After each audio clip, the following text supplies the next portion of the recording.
इसका सीधा सीधा अंतर्राष्ट्रीय व्यापार जो भारत का है उस पर प्रभाव पड़ेगा, कीमतों पर फर्क पड़ेगा। और जिस तरह से 2014 से पहले नरेंद्र मोदी इसको मुद्दा बनाते थे, आज वो कैसे अपने ही पुराने वीडियो जब देखते होंगे तो उन पर क्या गुजरती होगी, ये सोचकर हमें भी हैरानी होती कि देखते तो होंगे, नहीं तो हम ही दिखा देंगे, वो अलग बात है।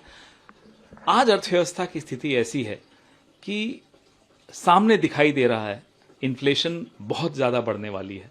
एक जंग छिड़ी हुई है जहां हमने हमारी विदेश नीति की जो ढुलमुल विदेश नीति रही है उसका प्रभाव भारत को सीधे सीधे झेलना पड़ रहा है। स्ट्रेट ऑफ हॉर्मुज चीन के लिए खुल सकता है, जापान के लिए खुल सकता है, रशिया के लिए खुल सकता है, भारत के लिए अभी खुलने में आनाकानी हो रही है क्योंकि हमारी विदेश नीति का सीधा सीधा दुष्प्रभाव है।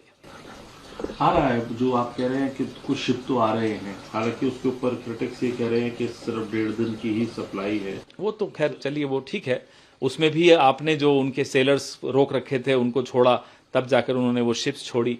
इस तरह से विदेश नीति नहीं होती। ये जो हमारे रिश्ते, ऐतिहासिक रिश्ते ईरान के साथ रहे हैं, उनके ऊपर जो हमला भारत की सरकार ने बोला है उसका नुकसान एक एक उपभोक्ता को झेलना पड़ेगा। बहुत कुछ कमजोर हो चुका है और कमजोर हो रहा है। आप अपने पुराने आर्काइव निकालिए, क्योंकि मुझे स्मरण है बड़े बड़े नेतागण including my prime minister of today, वो कहते थे साख गिरती है, रुपया फलाने की कीमत को पार कर गया। अब हम कहें कि अब मार्गदर्शक मंडल में भी कोई नहीं बचा जिसकी उम्र को पार ना कर गया। लेकिन कोई पब्लिक लाइफ में ना ये कहने का जज्बा होना चाहिए। अगर आज आपको लगता है कि इतना गिरने के बाद भी हमारी इकोनॉमी स्थिर है तो कहिए उस वक्त के लिए माफी मांगिए, हमने गलत बोला था। ये सरकार चुप है, चुप रहेगी। रुपया जब गिरता है तो सिर्फ रुपया नहीं गिरता, क्या देश की साख प्रतिष्ठा गिरती है। ये मोदी जी के शब्द है जब वो मुख्यमंत्री थे और कांग्रेस की सरकार यहां थी। तो अब जो रुपया अब की बार 100 के पार डॉलर्स की तुलना में गया है और मोदी जी और उनकी सरकार, उनके वित्त मंत्री सब चुप बैठे हैं, आवाज तक नहीं निकाल रहे हैं। भारत की अर्थव्यवस्था जिस तरह से डगमगाई गई है, रुपया जिस तरह से दर दिन गिर रहा है, तो मुझे लगता है नरेंद्र मोदी जी देश का नेतृत्व करने में अब सक्षम नहीं रहे। युद्ध तो है, आज युद्ध है, कल तो युद्ध नहीं था ना। जब रुपया गिरना शुरू हुआ, जब से मोदी जी प्रधानमंत्री बने, जब से मोदी जी प्रधानमंत्री बने, ये सरकार आई है, तब से रुपया गिरने का सिलसिला शुरू हुआ है।